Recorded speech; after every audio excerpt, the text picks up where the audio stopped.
Et bonjour à tous et bienvenue dans ce nouvel épisode de 10h47, l'heure du comics.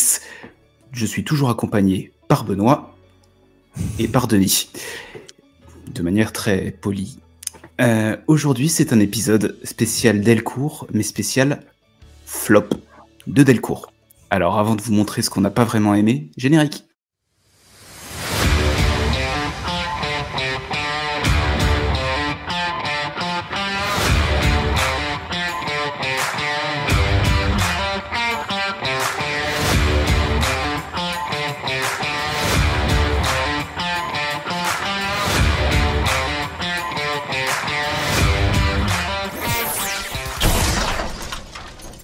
Allez, on va pouvoir commencer notre petit flop Delcourt. Donc on a tous choisi entre 2 et 3 comics de cet éditeur-là.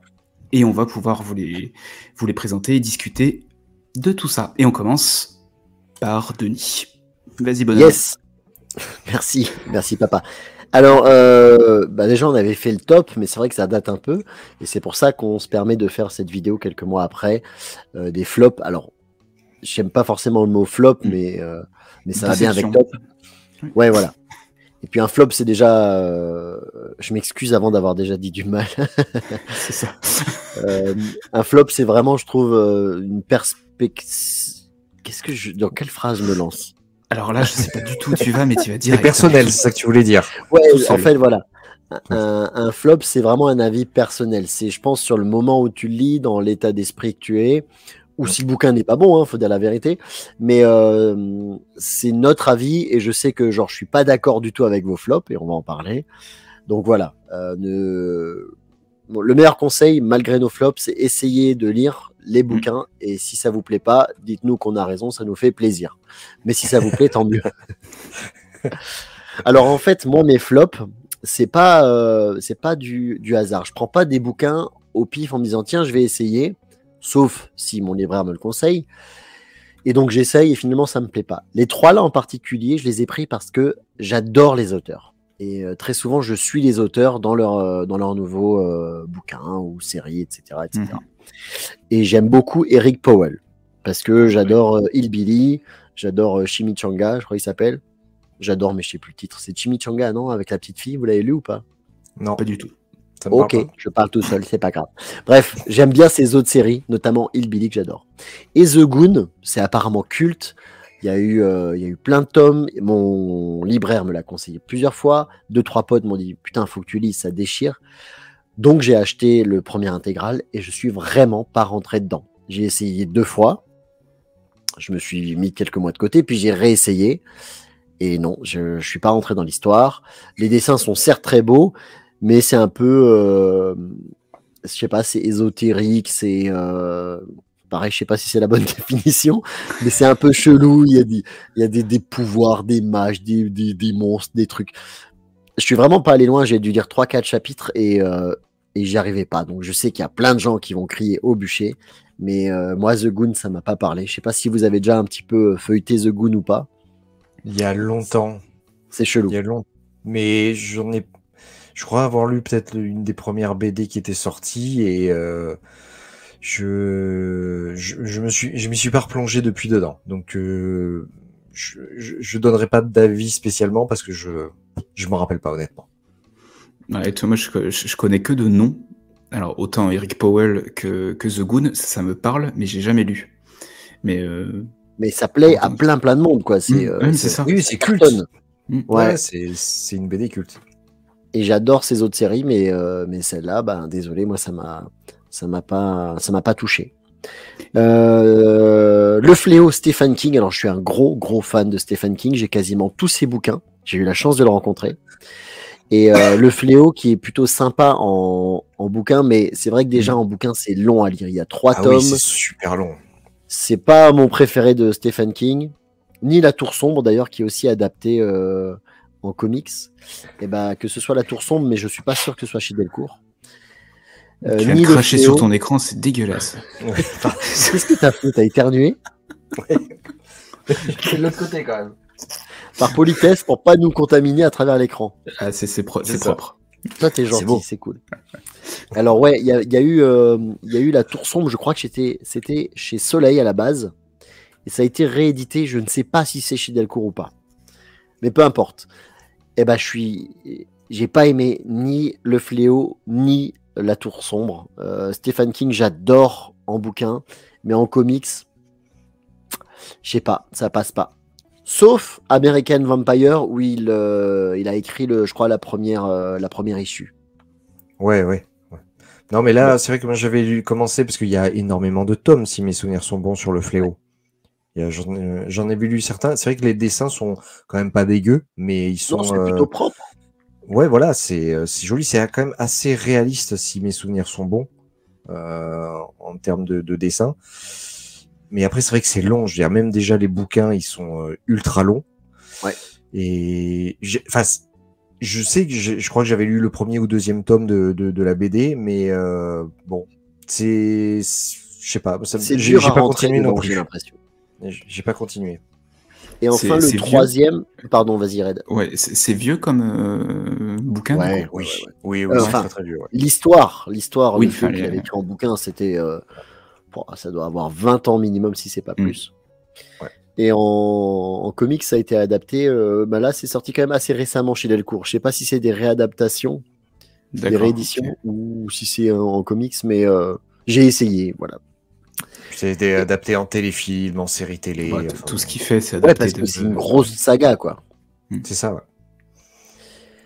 Okay. Et le troisième et dernier, et là, c'est ma plus grosse déception sur les trois, c'est Undiscovered Country. Parce que j'aime bien Snyder, ce qu'il fait chez Delcourt. J'ai tout ce qu'il fait chez Delcourt et j'aime tout ce qu'il fait chez Delcourt, sauf Undiscovered Country. Pareil, j'ai essayé 2 fois, je me suis reforcé la deuxième fois parce que j'ai dit c'est pas possible, c'est du Snyder, ça va être cool. C'est Camuncoli au dessin, en plus c'est super beau. Mais je sais pas. Pareil, je n'ai pas été touché.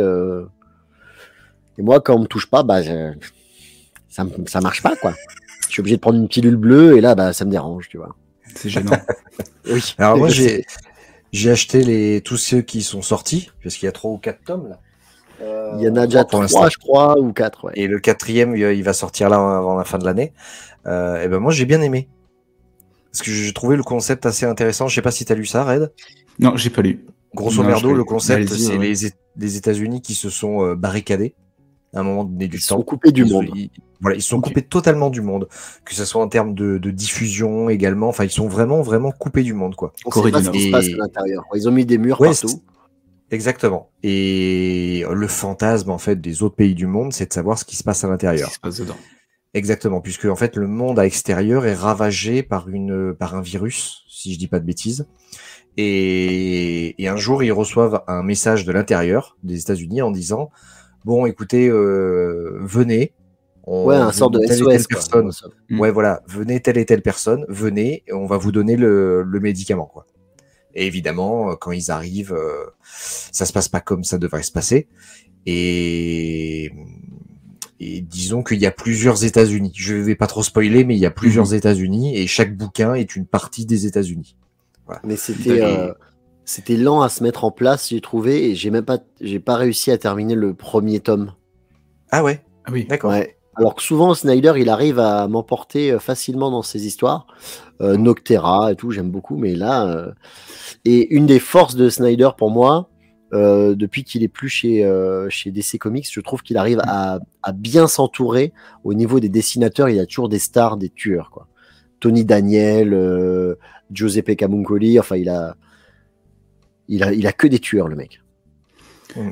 Et du coup, il a un peu gommé enfin, tu l'as pas trop lu, tu me diras, mais parce que le souci qu'on voyait chez Snyder dans les Batman, c'est qu'il avait les idées, il avait le démarrage, mais finalement, il finissait jamais bien ses runs.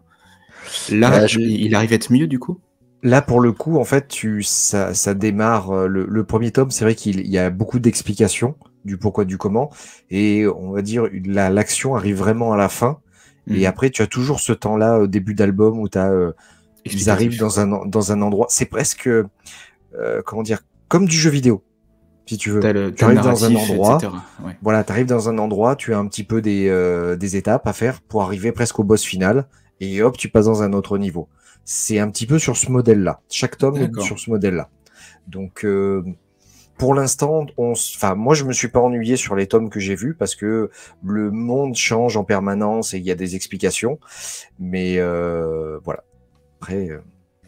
Ça donne envie de découvrir du coup pour savoir Ouais, je me le note. Moi, celui-là, je me le note. Et je tenais juste à signaler que pour faire le flop Delcourt, bah, j'ai pas regardé dans les bouquins que j'ai parce que forcément ceux que je garde c'est ceux que j'aime. Mais je suis allé voir sur le site Delcourt pour essayer de voir ce que j'ai pas trop aimé. Et encore une fois, je vais faire de la lèche-botte, mais on n'est pas payé, c'est France que je vais dire. Il y a beaucoup de séries Delcourt que j'aime en fait. Et ça a été un peu dur de trouver des choses que j'aime pas. Tout à fait. Ouais, c'est vrai que c'est un éditeur qu'on aime beaucoup de choses de qualité, je trouve. Tu vois, pas forcément énormément comme Marvel et DC, à publier 18 tomes par mois. Mais voilà, le peu qu'ils publient, c'est souvent des trucs très très bien.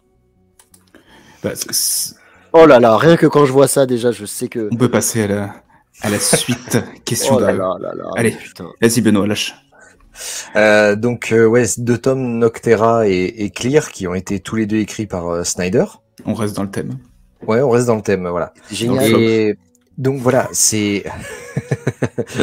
enfin, voilà, quand je rebondis sur ce que tu viens de dire, Denis, effectivement, ce sont les flops que... Pour moi, c'est les albums les moins bons que j'ai lus. Mais ça veut pas dire forcément que je les aime pas beaucoup. Pour moi, c'est ceux qui sont c'est pas ceux que je vais dire de suite je recommanderais chez Delcourt. Il y en a d'autres que je recommanderais avant ceux-là. Voilà. Mais du coup, donc, pour toi, Noctera est moins bon que Undiscovered Country. Ouais, je préfère. C'est plus dans la découverte, dans l'action et dans il y a plus un univers développé dans Undiscovered Country. Ok. Voilà. Noctera, du coup, ça... Donc Noctera, ça se passe dans un monde où en fait le soleil s'est caché et toutes les personnes ou bestioles ou personnes vivantes, grosso merdo, qui se retrouvent dans l'ombre, se transforment en bestioles, en monstres, quoi. Et donc les humains vivent en permanence éclairés. Il faut qu'ils soient en fait dans une lumière pour pas se transformer. Et on suit une héroïne, je me rappelle plus le nom, qui en fait est chauffeur routier et qui fait le lien entre plusieurs avant-postes, plusieurs points pour amener des gens, pour les amener, etc. Et évidemment, elle va devoir transporter quelqu'un qui est hyper important et elle va se retrouver pourchassée par une organisation particulière et tout en luttant contre les monstres, mais aussi contre les humains. Et après, évidemment, comme pour tous, c'est pas spécialement spoilé parce que je crois que c'est sur l'arrière de la couverture, mais ça va être toujours sur sauver le monde, quoi, finalement. Ça va arriver là-dessus. Et pourquoi pour moi c'est un peu moins bon que le reste? Parce que il n'y a pas si longtemps que ça, je ne sais pas si vous l'avez lu, j'ai lu Scooby-Doo Apocalypse. Non mais c'est vrai. Et c'est sorti chez... Enfin c'est DC, quoi. C'est pas sorti en France, mec. C'est pas sorti en France, mais je l'ai lu. Mais c'est DC qui a vu ça. Et en fait, le scénario commence exactement comme celui-là. C'est pareil, c'est une autre version de Scooby-Doo où en fait, on a Snyder des monstres, etc. Scooby-Doo. Bah, alors, je sais pas si l'idée est arrivée avant ou après, mais j'ai l'impression que c'était exactement la même chose que ça. Et du coup, j'ai eu l'impression d'avoir une redite. Pareil, en termes de personnage principal, je trouve que c'est hyper facile. C'est une espèce sans avoir le côté élu, mais c'est une espèce de Buffy, voilà. Et je trouve que le méchant, en fait, qu'il y a dans ce tome-là est plus intéressant que l'héroïne. Espèce de mec noir qui s'appelle Bill, je crois. Je sais plus qui disait, mais c'était quelqu'un de très intelligent sûrement. Pour faire une bonne histoire, il faut un bon méchant. Tout à fait. Justement, le méchant est très charismatique. Horrible. Oui. Ouais, moi je le trouve intriguant, gênant, je le trouve génial. C'est ça. Mais du coup, voilà, ce personnage-là m'a plus intéressé que l'héroïne principale. Et elle est badass. Vraiment beaucoup plus. Elle est belle, elle est dessinée par Tony Daniel, pour moi c'est génial. Mais elle est lisse. Elle a pas, je veux dire, c'est comme une héroïne classique, quoi, où il est arrivé évidemment un traumatisme pendant l'enfance, et c'est tout. C'est un personnage qui est presque creux pour moi. Voilà. C'est pour ça que je trouve un peu moins bon. Voilà. Donc je passe ensuite à Clear, qui est toujours du Snyder, qui est pareil dans un monde, alors un autre monde, c'est un monde futuriste où en fait les gens ont une espèce de puce dans leur cerveau et ils voient alors, je sais plus comment ils appellent ça, mais en fait, c'est des filtres, des voiles. Ils appellent ça le voile. Mais en fait, c'est comme s'ils avaient des filtres Instagram en permanence devant les yeux. C'est ça. Et ils peuvent choisir le filtre qu'ils ont. Donc, ça peut être un filtre dessin animé, comme ça peut être un filtre, enfin, je sais pas, plein d'autres choses, quoi. Oui, voilà, exactement. Il y a plein de choses. Et en fait, personne ne voit la réalité telle qu'elle est. Et le personnage principal est un détective privé qui, en fait, c'est très, comment dire, c'est un roman noir, mais dans un monde futuriste. Voilà, c'est exactement ça. Et le speech est pas mal. Enfin, là, en tout cas, ouais, c'est génial. La base, dans l'idée, c'est sympa. Ouais, non, je veux dire, voilà, moi j'aime beaucoup les romans noirs, mais j'ai trouvé l'univers intéressant, même si c'est quand même un peu compliqué à comprendre. Je sais pas si Denis, toi, tu es d'accord avec moi là-dessus. Bah, ça c'est parce que t'es un peu con, mais moi j'ai compris. Hein. Non, mais des fois, c'est pas tellement simple. C'est vrai que il y a des pages, et je m'en souviens très bien, où j'ai dû revenir 2-3 pages en arrière pour dire attends, ah oui, ok, pour être vraiment dans le truc. Mais encore une fois, c'est sublimé par un artiste de folie, c'est Francis Manapul, là, je crois qu'il dessine. Et c'est ouf, c'est magnifique.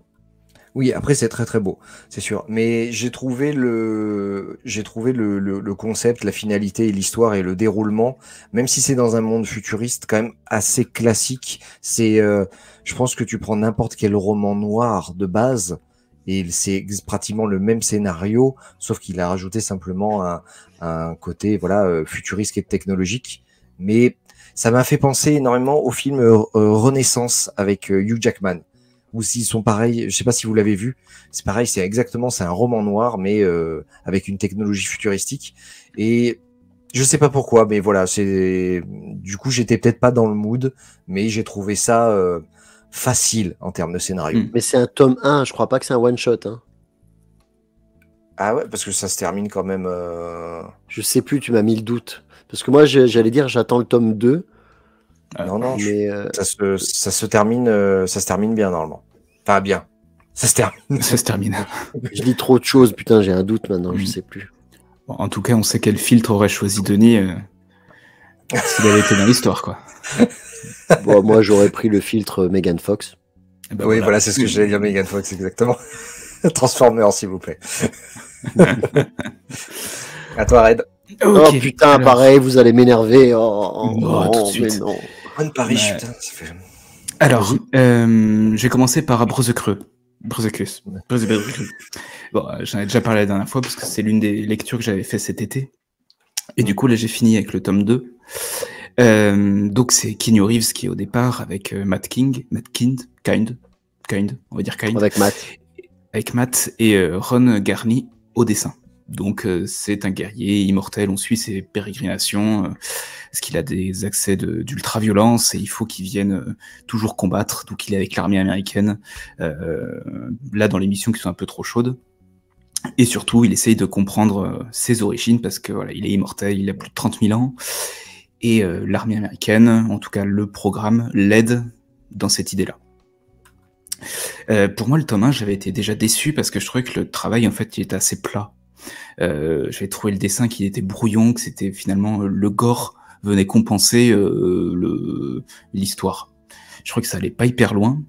En fait, c'était même pas du popcorn. J'ai l'impression de trouver un mix un peu entre Highlander et John Wick. Et en fait, c'est ça qui m'a gêné. Est-ce que, pardon, pour le tome 1, t'avais la version couleur ou noir et blanc ? Couleur. Ouais, moi, j'ai pris les deux pour la collection, mais le noir et blanc, je trouve qu'il rend, peut-être, il rend plus hommage au dessin. Ouais, parce que j'ai trouvé ça... Enfin, je trouvais que c'était une surenchère, en fait. Donc c'est pour ça que c'était une déception.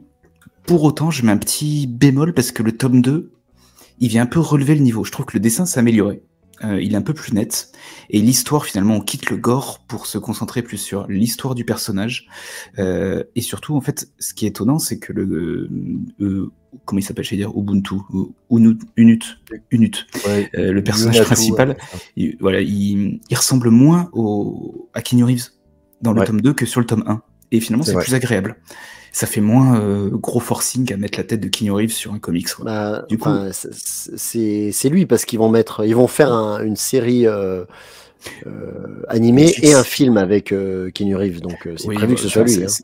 Oui, non, mais c'est Ouais. sûr que ce sera lui. Mais je trouve que le tome 2 le dessin m'a relevé un petit peu je trouvais ça plus intéressant, c'était moins violent. Il y avait plus enfin, De profondeur dans le ouais, de personnage. profondeur, parce que tu pars presque sur du métaphysique à des moments.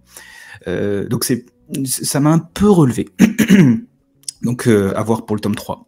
Alors c'est ce que j'allais dire parce que moi j'ai lu que le tome 1 parce que j'ai vu que c'était en 3 tomes et du coup j'attends d'avoir le tome 3 pour tout lire d'un coup. Et Ça donc peut être j'ai pas pas mal lu le d'avoir tome 2 et 2, 3. mais j'ai lu justement des critiques qui allaient dans ton sens et qui disaient que c'était parce que moi le tome 1, bon, c'est un bon comics, mais c'est vrai que c'est un peu que de la bagarre. Et j'attendais c'est un ça. peu plus que ça. Et ouais, les avis disent qu'à partir du tome 2, c'est un peu plus sympa. Ouais, mais c'est ça. Donc ça quitte peut-être le côté commercial qu'il y avait avec toute la promo qu'on s'est mangé C'est ça. de Keanu Reeves aussi. Ouais, Ce mais qui est ça a rigolo, fait. c'est quoi là, il Vas-y, pardon. y a eu énormément de promos pour le premier tome et le deuxième deux. tome, il y a eu rien. Rien du tout. C'était une sortie normale finalement. Ouais, c'est sorti Et là. je Alors, pense j'ai ma théorie là-dessus. Ah. Aux États-Unis, apparemment, ça a fait un carton de ouf, mais vraiment de ouf, parce que Keanu Reeves là-bas est forcément très aimé, et il l'a fait sur Kickstarter, ce projet à la base.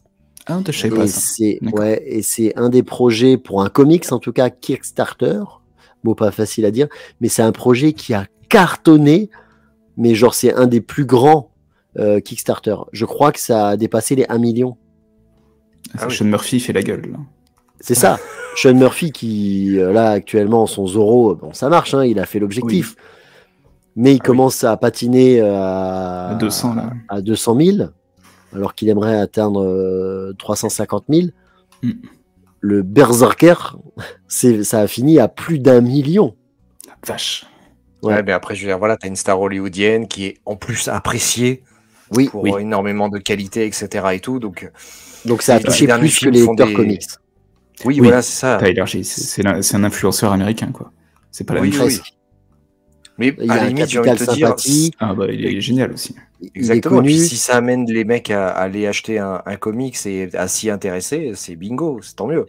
Si Ouais, puis Dwayne t'avais- Johnson, demain, il fait un comics, pareil, je pense que ça va cartonner. Ouais, mais ils s'y mettent tous, hein. Ils s'y mettent un Bah, peu on tous. verra. Qu'est-ce qu'on a vu là tout à l'heure Tom Hardy avec Snyder. Voilà, je vous ai envoyé, Tom Hardy va faire du comics maintenant. Enfin, Il oui, va bref, faire et pour finir ma théorie, Oui. donc ça a cartonné sur Kickstarter, et donc ça a cartonné aux États-Unis, et donc je pense que Delcourt a dit, bah, vu que ça cartonne, il faut qu'on mette le paquet, et il a sorti le tome 1 en 4 éditions différentes. La noir et blanc, la version standard, la version Fnac, la version Mommy.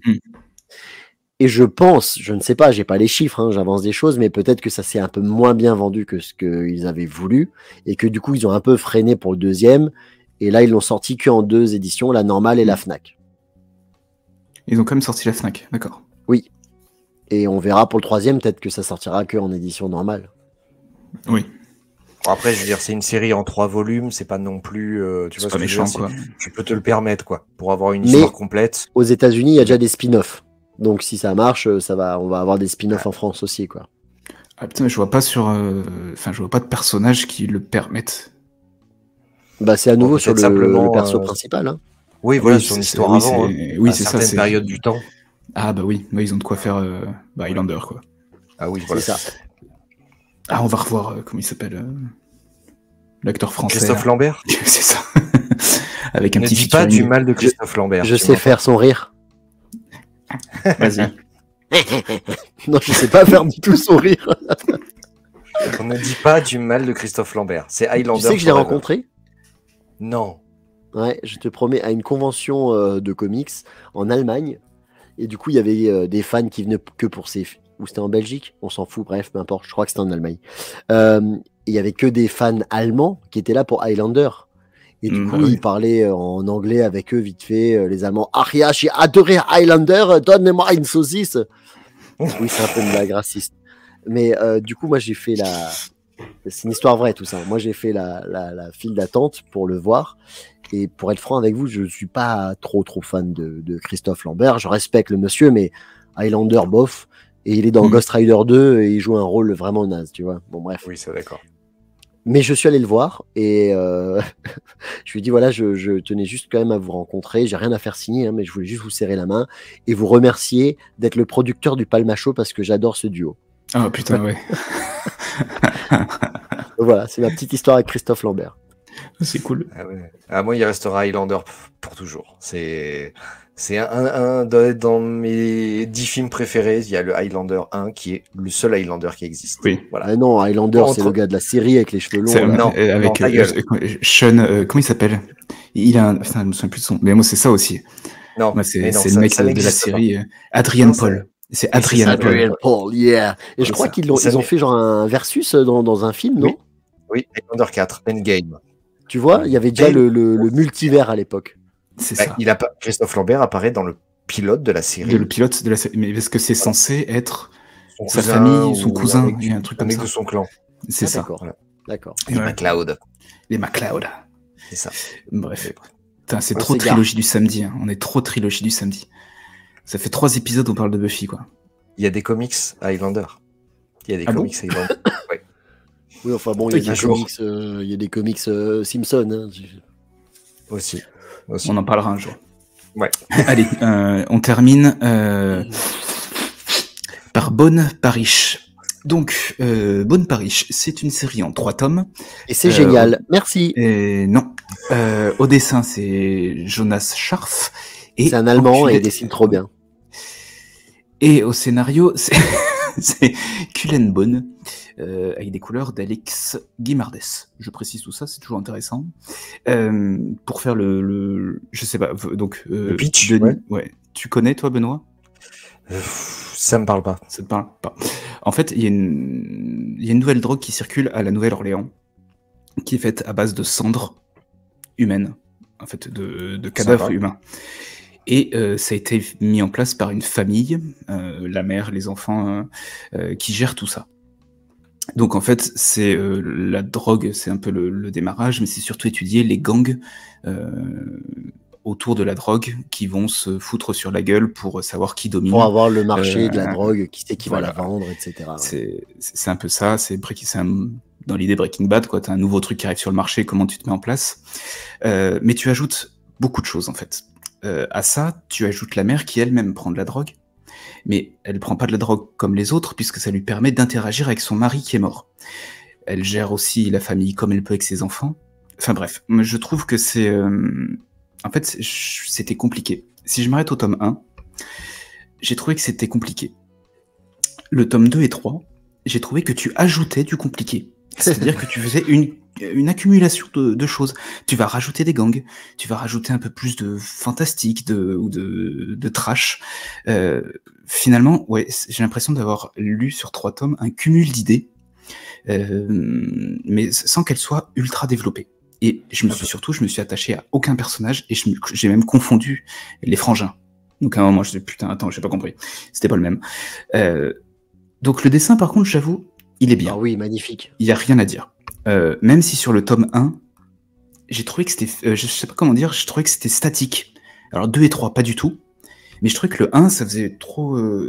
c'était pas du tout, ouais, c'était pas dynamique. Donc ça m'a un peu cassé, le découpage des cases était assez européen, je trouvais que c'était assez... c'était des bandes, des carrés, enfin, c'était pas ultra... Là, il est allemand, donc c'est européen. Enfin voilà, mais ça m'a peut-être choqué sur le 1, mais du coup, en lisant le 2 et 3 à la suite, j'étais plus dans le thème. Donc, en gros, je trouvais que c'était un peu le bordel pour ces 3 tomes, que ça décolle pas, ça joue bien sur le sombre et l'horrifique, mais voilà, sniffer de la cendre, finalement, pour décoller, c'est Keith Richards qui avait fait ça avec les cendres de son père. C'est ça, c'est rock'n'roll, les gars, putain. Ça, ouais. Moi, j'ai pas pu le faire, ma mère, elle était pas d'accord. Donc bon. Elle a pas d'humour. Voilà. Mais par contre, je sais pas ce que vous en pensez, j'ai eu la sensation étrange tout le long de lire un préquel à Walking Dead. J'avais l'impression d'être dans l'ambiance de Walking Dead. Non. Genre, c'est avant qu'ils deviennent zombies. Je sais pas pourquoi. J'ai juste sensation tout le long, mais du coup, j'aurais bien voulu que ce soit Kirkman au scénar. Et moi, il y a un truc qui me frappe quand même dans tes flops, c'est que, que ce soit Berserker ou Bonne Parish, c'est que tu as lu quand même tous les tomes. Moi, quand j'aime pas un truc, je m'arrête généralement au tome 1. Et toi, t'as vu, tu les termines Je quand même poursuis, pour dire oui. ouais, j'ai terminé, j'ai tout lu, mais j'ai pas aimé. Bah arrête-toi, enculé. Arrête d'aller jusqu'au bout si Non, t'aimes parce pas, que putain. oui, mais regarde, Ouais, je suis d'accord. Brezeke, le truc, le tome 2, ça m'a un peu relevé le niveau. Ah bah tu vois, Donc et si le tome 3 est génial, tu vas t'excuser d'avoir mis ça dans le flop. Exactement. Mais Bonne Paris, j'ai pu tout lire, ça reste là-dedans. Mais tu t'es forcé pour lire le 2 et le 3 alors. Ouais, je me suis un peu. C'est dommage. Mais parce que j'aime pas Après- avoir un truc en cours. Franchement, ça, Voilà, je supporte pas. Et puis après, t'as peut-être des trucs aussi qui, quand même, mine de rien, qui t'incitaient quand même à lire la suite. Oui, Parce que- c'était voilà. pas nul. Enfin, c'est pas Future State. Là, Je on est change. chez Delcourt. Mais c'est pour dire non, c'est pas des. Enfin, flop, c'est pas le bon terme, comme tu disais au début. Ouais. C'était pas un truc nul. C'était c'était Oui, pas mais flop, génial. ça attire le chaland. Au moins, les gens nous regardent. C'est ça. Et un peu des titres tutaclic. C'est un peu ça. Mais en tout cas, Delcourt, moi, c'est un point. Enfin, j'avais jamais fait gaffe parce que si on reste sur Walking Dead, par exemple, je parle sur l'édition, sur ce qu'ils font en produit. Moi, j'en ai plein les premiers tomes. Vous savez, où il y en a, ils en ont sorti une pelletée, là. Et j'ai arrêté de les acheter, en fait, à un moment. Ce qui fait que maintenant, c'est en intégrale. Et j'avais jamais tenu en main l'intégrale Walking Dead. Et bah putain, elles sont super jolies. Et moi, du coup, je pense que je vais renlever mes 25 qui sont à l'unité, là, et je vais me prendre les 16 tomes intégrales parce qu'elles sont beaucoup plus jolies. Ou alors t'attends et dans un an ou deux, il ressort tout en couleur. Ah ouais, mais j'aime bien le noir et blanc. Ouais, c'était une vanne, mais effectivement, cette série est faite pour être lue en noir et blanc. Ah, complet. Mais aux complet. États-Unis, ça ressort actuellement en couleur. Ah, Bah, en fait, c'est ouais, pour ouais, continuer à vendre parce que ça se vend Oui. très bien. Et donc, il faut qu'ils trouvent un moyen que Walking Dead continue. bah après, je serais curieux de voir la couleur. Est-ce que ce serait un peu comme les couvertures? Parce qu'il y avait peu de couleurs, c'était simple comme couleur au niveau des couvertures. Ils faisaient pas des grosses couves avec 25 000 couleurs, des dégradés, des trucs comme ça. C'était assez propre. Donc je sais pas si le comics, ça va être pareil. Ce serait Ouais, mais intéressant. noir et blanc, je trouve que ça Ah, mais va c'est avec bien mieux. l'ambiance de la série.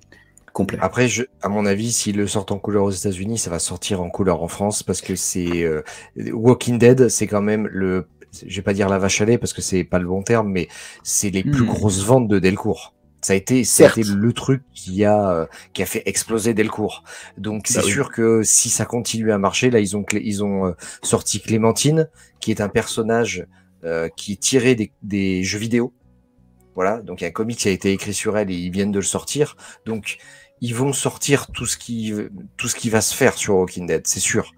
Le problème, et à la limite, pourquoi pas, tant mieux. Le problème, c'est que c'est Kirkman qui gère un peu tout ça. Et aux États-Unis, les couleurs ne sortent qu'en floppy. Ils ont à chaque fois des nouvelles covers, très souvent de David Finch, et ça sort qu'en floppy. Et j'avais lu ça quelque part, et il ne veut pas que ça sorte en regroupé, comme on a nous, en relié. D'accord. En tout cas, tant que c'est pas sorti comme ça aux États-Unis, il veut que ça reste sous le format floppy. Et on fait pas de floppy en France, Delcourt n'en fait plus. Donc pour l'instant, ils n'ont pas le droit de le publier. En tout cas, pas sous le format qu'ils veulent, en couleur. Ouais, il faut attendre un moment parce que il y en a quelques-uns. Ça sortira peut-être jamais en intégrale en couleur. Ouais, enfin parce que si tu fais ça en floppy, s'ils le refont tous les mois, on est reparti pour 10 ans, quoi. Ah bah oui, mais ça leur assure une rentrée d'argent. Ah oui, c'est sûr. Ouais. Bref. Bon, ben voilà, on a fait ce petit tour. Est-ce que vous avez quelque chose à rajouter là-dessus? Est-ce que ça vous connaissiez finalement, chacun vous connaissiez les différentes BD qu'on a présentées? Ouais, un petit peu, pas toutes. La Bonne Paris, mine de rien, ça m'a quand même donné envie de le lire. Je pense que tu vas aimer, Benoît. Moi, le premier. Peut-être, oui, peut-être. Et je sais plus ce que tu as. Enfin, les deux trucs que tu avais. Gone, The Goon. The Goon. Ah, moi, The Goon, mais The Goon, te connaissant, je pense que ça peut te plaire aussi. Ouais, je pense. Je vais essayer de m'y remettre. Je vous dirai. C'est un peu dans l'esprit de Hellboy, mine de rien, alors que j'aime bien Hellboy. Hein. Voilà, c'est un peu dans l'esprit d'Hellboy. Mais pourtant, bon, bref, peu importe, ça s'explique pas, c'est comme ça me parle pas. Ah oui, non, c'est sûr. Et l'autre, tu connaissais, et le troisième, c'était quoi? J'ai oublié. Qu'est-ce que t'avais mis? Ah oui, Stephen King, le fléau. Ah, c'est fait. Mais ce Ouais, qui c'est serait un bon. intéressant, du coup, c'est peut-être ce que chacun on prenne dans les autres qu'on connaissait pas un des Mhm. comics pour pouvoir en débriefer sur Ouais. une Ouais, prochaine une prochaine émission fois, comme bien ça. sûr. Ça serait cool, ouais. Bien Chacun sûr. on en Et, choisit et puis on en discute. Bah ouais. Et je pense qu'il faudrait, mais ça, bah tiens, ça serait intéressant que les gens les peu de gens qui écrivent sous les vidéos me répondent. On présente juste les covers, tu vois, des albums, que ce soit en flop ou en top, mais on présente que les covers. Est-ce que ce serait pas intéressant qu'on montre aussi un peu l'intérieur? L'intérieur, quelques pages. Ouais. Que ça Oui. fasse déjà moins figé et puis qu'on puisse Mm. plus se rendre compte des dessins parce que souvent la cover n'est pas forcément du même artiste en plus qui dessine à l'intérieur. C'est vrai. Ça, c'est vrai. Oui, c'est c'est ce qu'on faudrait peut-être ce qu'on qu'on- avait dit. D'ailleurs, on aborde le sujet dans la dans la vidéo qui est sortie juste avant. Donc on l'a déjà abordé. Qu'on l'a déjà Waouh, j'ai abordé. demandé à The Flash. Un flash. Non, c'est pas un flash forward. Pas C'est grave. l'inverse. Dans l'autre sens. Dans l'autre sens. Ok, bon bah écoutez, on Voilà. fait comme ça. Merci messieurs pour cet épisode. Pour le coup, on est synchro générique, on va être sur la demi-heure C'est ça. d'épisode, c'est plutôt pas mal. Oubliez pas de commenter les gens, voilà, interagir avec nous, n'hésitez pas à nous dire ce que vous en pensez, si vous trouvez que Denis a tort ou que Denis a tort. N'hésitez pas à dire s'il a tort. Et on se retrouve sur une prochaine vidéo. Likez, poussez, partagez, mettez des étoiles. On est aussi sur Spotify. Spotify, Google Podcast. Amazon Je vends ma Music, voiture sur le bon etc. coin. Et surtout, on est sur Instagram, c'est le réseau où on est peut-être le plus actif. Ouais, voilà. Bon, Bonne soirée, bonne journée, des bisous. Ciao. Buona noche, ciao ciao. ciao.